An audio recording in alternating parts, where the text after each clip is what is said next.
کے لیے آپ کو سب سے پہلے اللہ تعالیٰ کے بارے میں جاننا بہت ضروری ہے.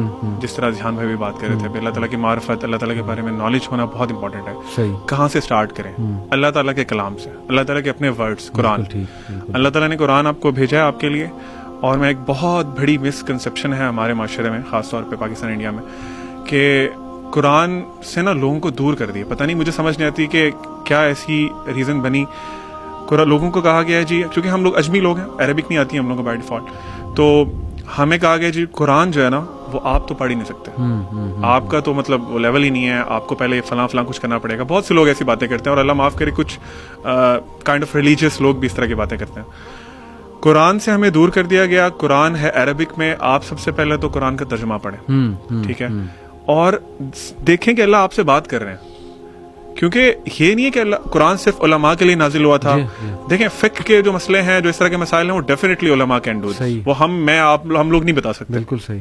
لیکن جو قرآن سمپل باتیں آپ کو انسٹرکشنز دے رہا ہے لائف کی, اللہ تعالیٰ اپنے بارے میں بتا رہے ہیں, وہ تو سمجھ آتی ہے نا بات. جیسے میں ایک آیت ایڈ جی یہ میں سنانا چاہ رہا تھا. ان اللہ فالق الحب والنوى, سبحان اللہ, یخرج الحی من المیت ومخرج المیت من الحی, ذالکم اللہ فَأَنَّا تُؤْفَكُونَ. سبحان اللہ. Surely Allah is the one who splits the grain and the date stone for sprouting. اللہ ہی ہے جو اتنی سخت زمین سے ننا سا بیج پھاڑ کے اوپر لاتا ہے, یعنی یہ امپاسبل سی چیز ہے. He brings forth the living from the dead and he is the one who brings forth the dead from the living. That is Allah. ذَلِكُمُ اللَّهُ. To where then are you being turned away? سبحان اللہ. مطلب یہ دیکھیں نا, جس بندے کو اس آیت کا علم ہوگا تو یہ کوئی اتنی وہ مشکل بات تو نہیں ہے. اللہ تعالیٰ آپ کو آپ کی اپنی جو کریشن ہے اس کے بارے میں بتا رہے ہیں, دیکھو اسے غور کرو. اللہ تعالیٰ یہ کر سکتا ہے, تو تم کدھر جا رہے ہو؟ تم کسی اور کے پاس ہیلپ کرنے جا رہے ہو, تم کسی اور سے مشکل میں اپنی مدد مانگ رہے ہو. سو یہ جو ایک ٹیبو بنا دیا گیا نا کہ قرآن کو آپ نے ٹچ بھی نہیں کرنا, آپ نے شیلف میں رکھتے ہیں اوپر, آپ نے گھر میں برکت لے کے آنی ہے. قرآن کی برکت ہے, اس میں کوئی وہ شک نہیں ہے, اور آپ کو عربک پڑھنے کا بھی ثواب ملتا ہے. لیکن دا پوائنٹ از کہ آپ کا جو قرآن سے کنیکشن ہے نا وہ آپ نے لوز کر دیا بیکاز آف دیٹ تھنگ. تو آپ قرآن خود پڑھیں, ترجمے سے پڑھیں. آپ اگر بہت احسان کرنا چاہتے ہیں تو بسم اللہ کریں, عربی سیکھیں. مطلب آپ انگلش سیکھ لیتے ہیں, آپ چائنیز سیکھ لیتے ہیں, جو بڑی مشکل زبانیں ہیں صرف for the sake of your monetary benefits. لیکن آپ عربک جو اسلام کی زبان ہے, جو اتنی خوبصورت زبان, اللہ کے نبی صلی اللہ علیہ وسلم کی زبان ہے, اس سے بڑھ کے کیا وہ ہے, وہ سیکھیں تاکہ آپ کے لیے نا اللہ تعالیٰ کا میسج آسان ہو. اللہ تعالیٰ کا آپ کے پاس میسج قرآن ہے, اور یہ ایک شرف کی بات ہے کہ اللہ تعالیٰ نے قرآن ہم پہ نازل کیا. میں کہیں پڑھ رہا تھا کہ ایون بہت سے فرشتے ہیں جو اس چیز سے محروم ہیں کہ وہ قرآن کی تلاوت کر سکیں. وہ ایسی مجلسوں, ایسی محفلوں میں ڈھونڈتے ہیں ان کو جہاں پہ قرآن کی تلاوت ہو رہی ہو. تو آپ کیا مطلب, ہم کیوں ایک ڈیلیوژن میں ہیں؟ تو ایک بات یہ. دوسری بات یہ کہ اللہ تعالیٰ سے دوسرا کنیکشن کا بہت امپورٹنٹ ذریعہ اور بہت اہم وہ ہے نماز. نماز پڑھیں, اور نماز سمجھ کے پڑھیں. خدا رہا, کیونکہ آپ کو نماز کا ترجمہ آنا چاہیے, آپ کو پتا ہو کہ آپ اللہ تعالیٰ سے کیا بات کر رہے ہیں, تاکہ آپ کے اندر چینج آئے. اور واللہ علی بھائی, میرا اپنا پرسنل ایکسپیرینس ہے, آپ لوگوں نے ڈیفینیٹلی ایکسپیرینس کیا ہوگا کہ اگر آپ دن میں کوئی صرف ایک نماز خشوع سے, توجہ سے پڑھتے ہیں نا, تو آپ کا دن ڈفرینٹ گزرتا, پورا دن ڈفرینٹ گزرتا ہے. ایک نماز کا اتنا امپیکٹ ہے, تو 5 کا پھر کیا ہوگا. تو نماز پڑھیں, کیونکہ وہ آپ کی اللہ سے میٹنگ ہے 5 times a day.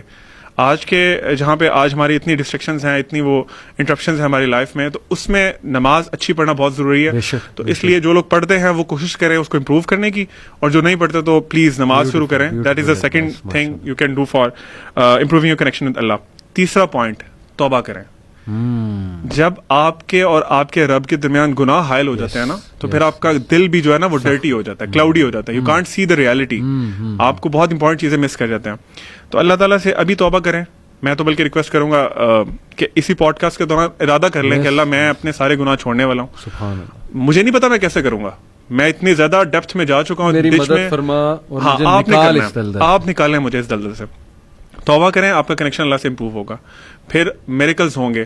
اللہ کے نبی صلی اللہ علیہ وسلم کی ایک حدیث کا مفہوم ہے کہ آپ نے فرمایا کہ زمین پہ ایک انسان نا چل رہا ہوتا ہے, اور تم اسے نا بہت حقیر سمجھتے ہو کہ اس کی کوئی ویلیو نہیں, تم سمجھتے کیا ہے. اور واللہ آپ نے فرمایا کہ اللہ کی قسم, اگر وہ اللہ پہ قسم ڈال دینا کہ اللہ یہ کام ایسے کر دیں, تو اس کا یہ اللہ کے سامنے اسٹیٹس ہے کہ اللہ تعالیٰ اس کی لاج رکھنے کے لیے وہ قسم وہ کام کر دیتے ہیں. تو یہ آپ بھی بن سکتے ہیں. اس میں کوئی مطلب اس کے لیے آپ کو عالم ہونا, آپ کو ایک پراپر وہ فلاں سندیں لینا ضروری نہیں ہے. دیٹس علم از ویری امپورٹنٹ, کیونکہ اللہ خود قرآن میں فرماتے ہیں کہ انما یخشى اللہ من عباده العلماء. کہ اللہ سے ڈرتے ہی علماء ہیں, یعنی جو لوگ علم والے ہیں. تو یہ اللہ سے توبہ کریں. اور last and very important point, contemplate in the creation of Allah سبحانہ و تعالیٰ. اللہ تعالیٰ نے بہت جگہوں پہ قرآن میں یہی بتایا کہ تم دیکھو یہ کیسے پیدا ہو رہا ہے, یہ کیسے ہو رہا ہے, پہاڑ کیسے ہیں. تو ہم لوگ اپنے سوشل میڈیا اور اپنے فون سے نکلیں, ٹی وی شیوی سے نکلیں, تھوڑا سا ٹائم دیں, اکیلے بیٹھ جایا کریں, کسی گارڈن میں بیٹھ جائیں, and try to look around کہ اللہ تعالیٰ کی جو کریشن آپ کے ارد گرد ہے وہ کیا ہے. اور واللہ آپ کو ہر چیز میں اللہ تعالیٰ کی جو ذات ہے, وہ اللہ تعالیٰ کا جو وہ اوور آل قدرت ہے, قدرت نظر آئی اللہ کی, کہ اللہ تعالیٰ نے اس کو پیدا کیا اور Allah is the owner of this thing. تو میں سمجھتا ہوں کہ یہ کچھ پوائنٹس ہیں جو کہ ہم اگر کر لیں. بہت پروڈکٹیو, بہت یوزفل. جزاک اللہ ذیشان.